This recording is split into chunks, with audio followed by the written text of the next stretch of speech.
konduktor kimi çalışdım. Keçdiyim həyat yolumu çox zaman deyilmiş, mən düşmana da arzulamaram. Biznesi uğur qazanandan sonra görünən zəfər tamam başqa cür oldu cəmiyyətin gözündə. Daha çox ona dəyər verilməyə başladı, daha çox ona dinlənməyə başladı. Amma əslində zəfər eyni zəfərdir, heç bir şey dəyişmədi. Mən pulun dəyərini o çətinliklərdə başa düşdüm.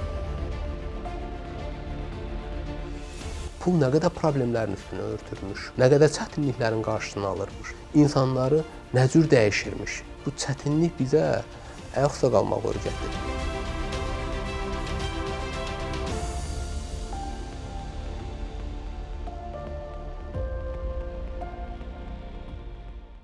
Böyük investisiyam olsun, milyonlarla dəyər olan şirkətlərim olsun və özümü gələcəkdə 100 milyonluq şirkət sahibi görüm və gələcək milyarderi kimi görüm. Elə bir şey heç bir zaman arzum olmayıb. Ali savadlı hüquqşünas olmağı arzulayırdım.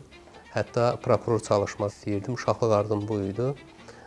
Lakin hüquq fakültəsini bitirdikdən sonra bir-iki yerdə təcrübədə oldum və bu sahənin daha çox mənə neqativ verdiyini hiss etdim. Özümə yeni bir sahə axtardım. Düşündüm ki, biznes sahəsində özümü mümkün qədər yoxlaya bilərəm. Köhnə mikroavtobuslar var idi, Sovet dönəmindən qalmış raflar. Təhsil haqqımı ödəniləcək məbləğlə getdim bir raf aldım və özüm orada konduktor kimi çalışdım. Qısa bir müddətdə ciddi bir uğur qazandım və qrup yoldaşımın biri ilə internet klub açdıq. Biznesdən xəbərimizin olmamağı qısa bir zamanda bu biznesin belə deyək də süqut etməsinə gətirib çıxartdı. Bir müddət sonra Azərbaycanda daşınmaz əmlak bazarının çox aktiv olduğunu düşündüm. Əmlakların qiymətləri günü-gündən və hətta saat qalxırdı. Düşündüm, bu bazarda da özümüzü yoxlamalıyıq və daşınmaz əmlak agentliyi açdım. 2006-cı ildə, təbii o zaman 24 yaşım var idi və 2007-ci ilin sonlarında artıq 5 filialımız, 70-ə yaxın əməkdaşımız var idi. Düşünün, həmin ildə, indiyə qədər yadımdadır, daşınmaz əmlak agentliyində ən gənc, belə deyək, əməkdaş özüm idim.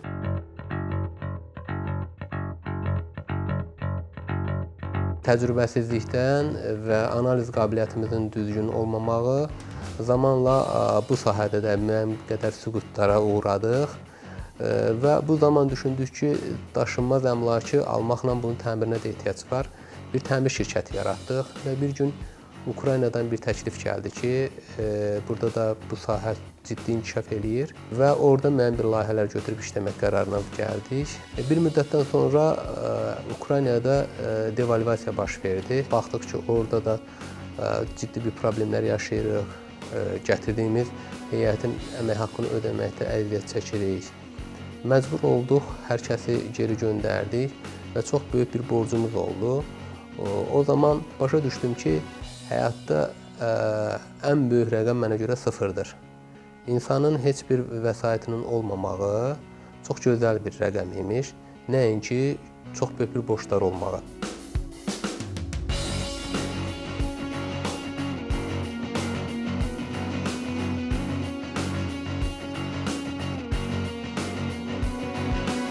Avtobusla işə gəlib getməyə belə vəsaitimiz yox idi. İnanın, düz 2 aydan çox elə oldu, mənim mobil telefonum bağlı qaldı. Konturunu vura bilmirdi. Bir tərəfli işləyirdi nömrə. Düşünün, xırda bir məbləğ qoyurdum, işləyirdi, təzədən bir də bağlanırdı. Amma hansı ki, o məbləğləri heç vaxt diqqət yetirməmişdim. Mən pulun dəyərini o çətinliklərdə başa düşdüm. Pul nə qədər problemlərin üstünə örtülmüş, nə qədər çətinliklərin qarşısını alırmış, insanları nə cür dəyişirmiş. Keçdiyim həyat yolumu çox zaman deyilmiş, mən düşmana da arzulamaram. Çox çətin dönəmlərdir, belə deyim. O dönəmləri xatırlayanda adamın özü də çox pis olur. Sadəcə olaraq bu çətinlik bizə ayaqsa qalmaq öyrətdi.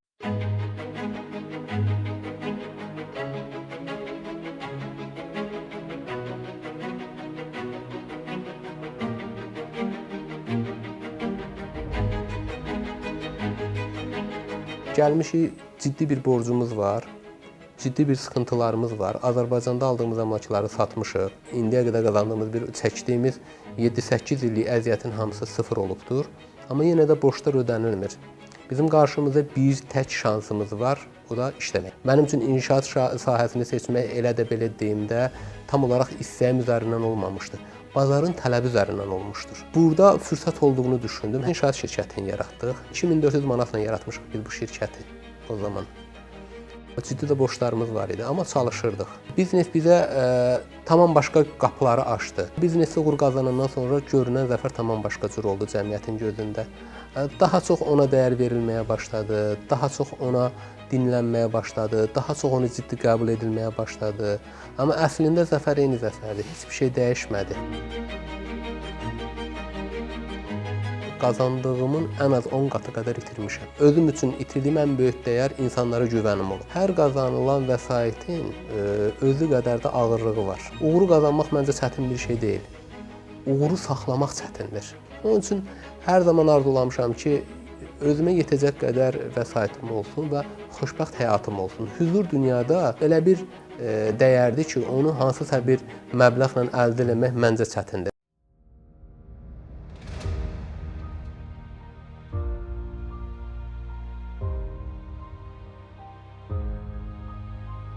Biznes insanın gözünü açır, biznes insanı hər istiqamətdə inkişaf elətdirir. Biznesin siyasətini də bilməyiniz lazımdır. İnsanlarla əlaqələrinizi də düzgün qurmalısınız. Hətta dünyaya açılısınızsa, beynəlxalq münasibətlərdə də əlaqələrinizi düzgün qurmalısınız. Birinci olaraq ətrafınızdakı insanları düzgün seçməlisiniz. Bir də özünüzə inanmalısınız. Maddiyyat tərəfini deyil, işin inkişafını düşünməlisiniz və biraz səbirli olmalısınız. İnsanlar qısa yolla milyonlar qazanmaq istəyirlər. Amma elə bir şey mümkün deyil. Bunun üçün illər lazımdır. Sadəcə olaraq boşluqları tapmaq lazımdır. Yavaş-yavaş addımlamaq lazımdır. Mümkün olmayan bir şey yoxdur.